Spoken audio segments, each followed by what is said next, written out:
கோப்னா from GCD. இன்னைக்கு எனக்கு வந்து காம்பனண்ட் என்னன்னா இந்த காம்பனண்ட் தான். ஸோ இதுக்கு நான் ஃபஸ்ட் ஆங்கிள் ப்ரொஜெக்ஷனில் வேகமாக போகலான்னு பார்த்தா ஃபஸ்ட்டு ஃப்ரண்ட் வியூ போகலான்னு பார்த்தேன். ஃப்ரண்ட் வியூவில் பார்க்குறப்ப இது பார்க்க ரெக்டாங்கிள் மாதிரி தெரியும். இந்த இதை அப்படியே பாருங்க, ரெக்டாங்கிள் சைஸ் மாதிரி தெரியுது. அதுக்கப்புறம் உள்ளே இருக்கிற ஹாலோஸ் தான் வந்து ஹிடன் லைன்ஸு, இந்த ஹோல்ஸ், இந்த ஹிடன் லைன்ஸு. ஸோ அதனால் ஃப்ரண்ட் வியூ ஈஸியாக போட்டேன்.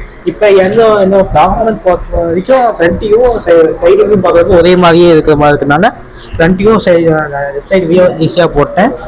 டாப் வியூ அதே மாதிரியே பார்த்து போட்டேன் சார். இன்னும் கொஞ்சம் வர மாட்டேங்குது, இன்னும் கொஞ்சம் என்ரிச் பண்ணணும். ஓகே, அது பண்ணிக்கலாம் சார். சூப்பர். ஜிடிஎன்டி எப்படி அண்டர்ஸ்டாண்ட் பண்ணீங்க? ஜிடிஎன்டி ஃபர்ஸ்ட் ஆல்வேஸ் நீங்கள் சொல்லி கொடுத்தீங்க சார். அதோட டைப்ஸு, அதோட எப்படி டேட்டா புக்கில் எப்படி தான் பார்க்கலாம்.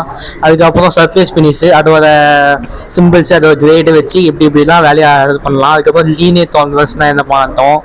அதுக்கப்புறம் ஜிடிஎன்டியில் அந்த பேசிக் சிம்பிள்ஸ் தான் சொல்லி கொடுத்தீங்க. அதை வச்சு இந்த ஃபீச்சர்ஸ் கண்ட்ரோல் ஃப்ரேமில் என்னென்ன சிம்பிள்ஸ்லாம் வரும், டாலரன்ஸு, அது என்ன டேட்டா லைன் இருக்குது, அதோட பேர் என்ன சொல்லி கொடுத்தீங்க சார்.